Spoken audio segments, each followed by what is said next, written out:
Therefore, within this context, we have exchanged views on how we can turn this unprecedented progress into a real success story. And we have talked about the road ahead. I have been repeatedly saying that the months until the end of this year are of crucial importance, and we have to make most of it. There will be certain potential risks if we enter into the next year without any solution. Therefore, with these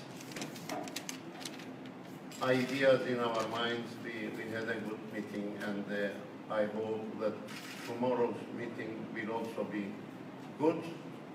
And of course, what is important, it is to achieve certain results which will be good for Cyprus and for the communities that are living there.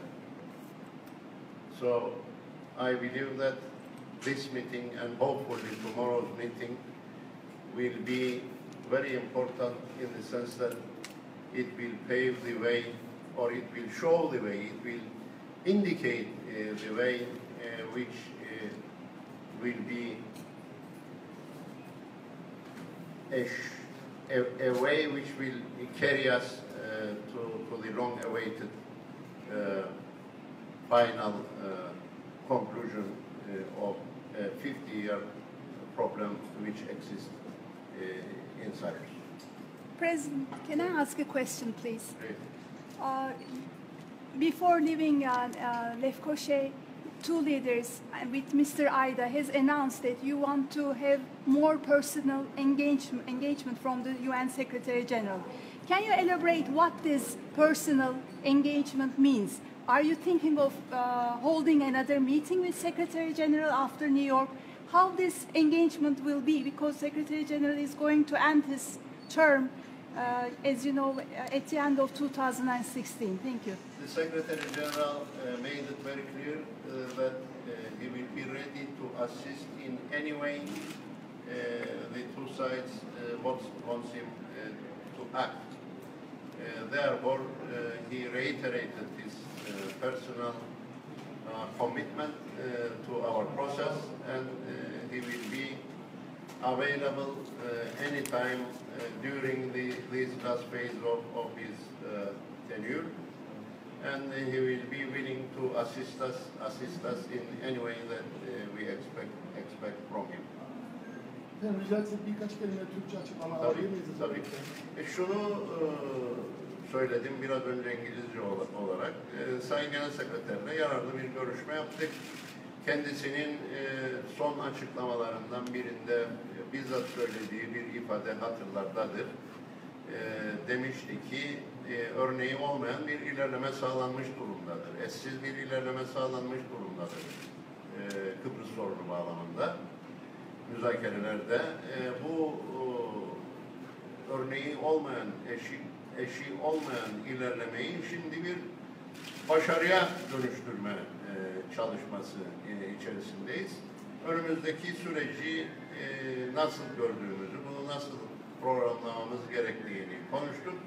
Biz tabii ki Kıbrıs Türk tarafı olarak bu sürece olan bağlılığımızı bir kez daha teyit ettik. Kıbrıs'ta bir an önce çözüme ulaşmak tüm tarafların yararınadır. Sayın Genel Sekreter de bize bu sürece her türlü desteği vermeye, zamanı ayırmaya hazır olduğunu bir kez daha teyit etti.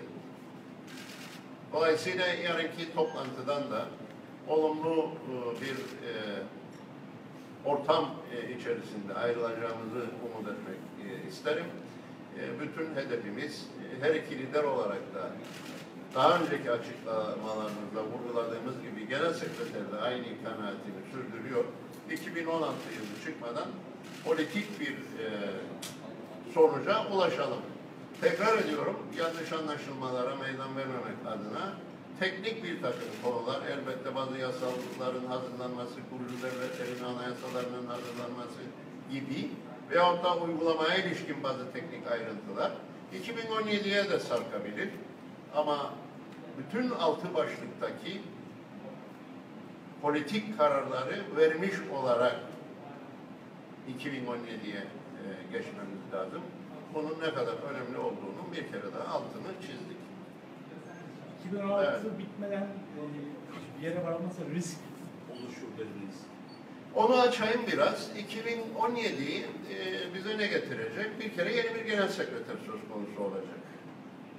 Sayın Ban Ki-moon görevi tamamlanıyor 2016'da. Sürece katkı yapan, çözüm konusunda desteğini ifade eden bir Amerika Birleşik Devletleri yönetimi var. Onların seçimleri var. Yeni bir Amerikan yönetimi söz konusu olacak. Üçüncüsü 2017'de hidrokarbon araştırmaları Güney Kıbrıs'ta yeniden gündeme gelebilir. Onların yarattığı geçmişteki gerginlikleri hep anımsıyoruz. İşbirliği yapacağımız bir alan yeniden bir gerginlik alanı haline dönüşebilir. Ve bir de 2018 Şubat ayında Güney Kıbrıs'ta başkanlık seçimleri var.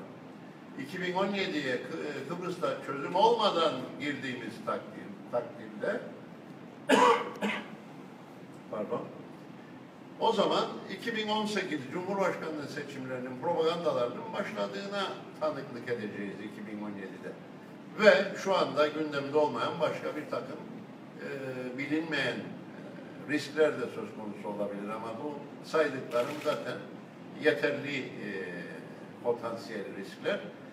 O nedenle artık bu aşamaya geldikten sonra garantör ülkelerde kendi aralarında konuşmaya başladıkları bir zaman diliminde ve biz 4 başlıkta yani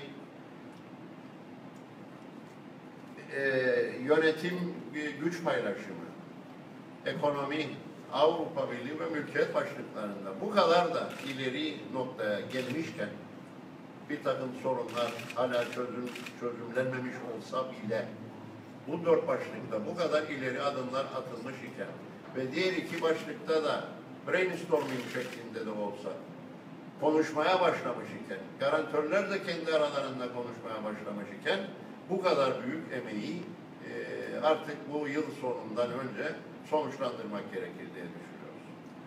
Efendim, Türkiye'nin garantörlüğü hakkında da sizden bir iki cümle alabilir miyiz? Kıbrıs Türk halkı Türkiye'nin garantörlüğünün devamını istiyor.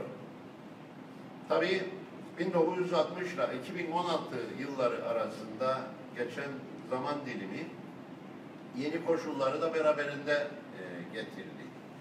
Artık iki kesimli bir Kıbrıs'tan söz ediyoruz çözümle birlikte. Dolayısıyla burada önemli olan 1960'daki yapıyı ila nihaya olduğu gibi götürmek değil. Bunun böyle olmayacağını artık garantörler de söylüyor zaten. Bunu yeni duruma nasıl uyarlayabiliriz? O konuşuluyor, o konuşulmaya devam edecek. Nasıl bunu uyarlayabiliriz ki bir taraf kendini güvende hissederken diğer tarafta bunu bir tehdit olarak algılamasın? İşin püf noktası burasıdır. Sayın Mevlüt Çavuşoğlu bazı Kıbrıslı Türk gazetecilere verdiği demeçte bugün yayınlanan gazetelerde aynen bizim söylediklerimizin altını çizdi kendileri de. Biz her iki tarafında hassasiyetlerini dikkate alıyoruz. İki tarafında güvende olmasını istiyoruz. Dolayısıyla bu çerçevede bu konuyu konuşmaya ve sonuçlandırmaya gayret edeceğiz dediler. Biz de aynen bu tavrı başından beri sürdürmekteyiz. Evet. Akıncı, what are the expectations for tomorrow and what is going to happen if we don't reach an agreement by the end of 2016? Thank you.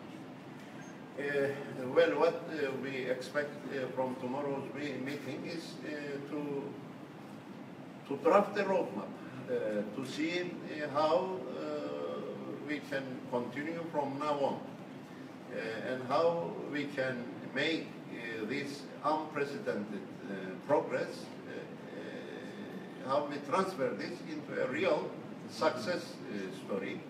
and how we can put the milestones in this roadmap so that it carries us to that result that we all want to see. Regarding the potential dangers of next year, I have just briefed them in Turkish, but maybe I should do it also in English. Secure.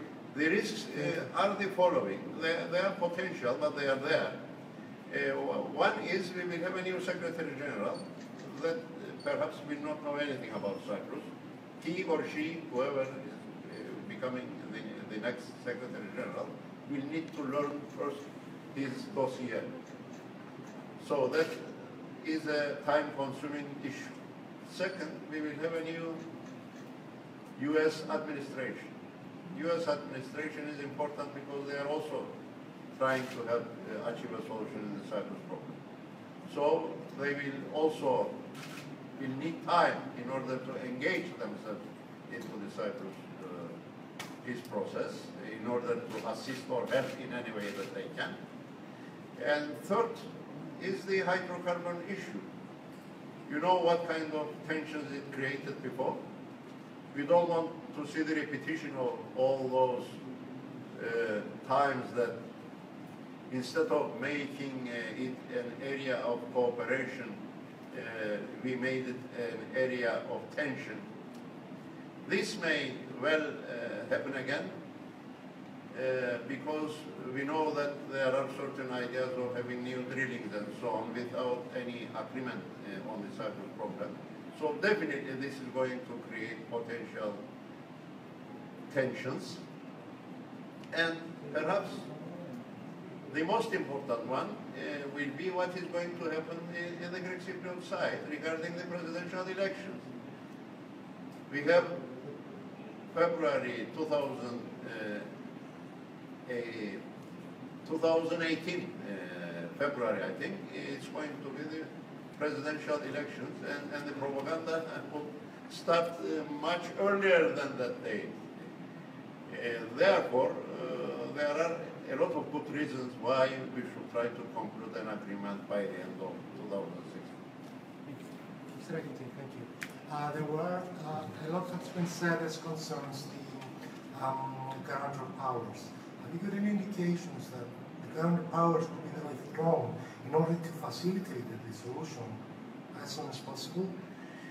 What I see is that there is a sincere effort coming from the direction of the guarantor countries. Turkey and Greece are talking to each other. This is very new. They have never done so on the guarantee issue before. We know very much that Kochias and Çavuşoğlu met and talked about this. They also met in New York, and they will continue their efforts. Also, President Erdogan met with Prime Minister Tsipras. One of the items on the agenda was also Cyprus, and of course it was the guarantee issue. What is important here is to try to understand that there needs to be a win-win situation for all the parties interested. We cannot say that we want this and only this, and unless this happens the way that I wanted it, there cannot be any deal. This is zero-sum game.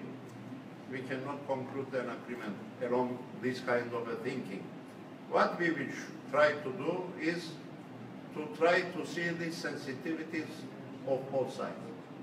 When I say that the Turkish Cypriots need security, I am reflecting the feelings of the Turkish Cypriots.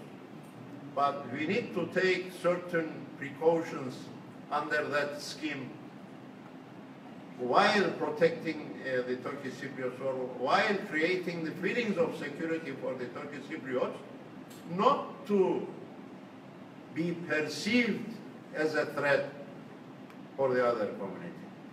Here we are talking about a delicate balance. We have to find that delicate balance so that everybody would feel secure in our island. I think it is not an easy job. It is perhaps something very difficult, but this new thinking which has developed, I think, is of paramount importance. Before, we were saying that no, it is untouchable, not a single comma can be changed, and so on and so forth. Now we are not saying that.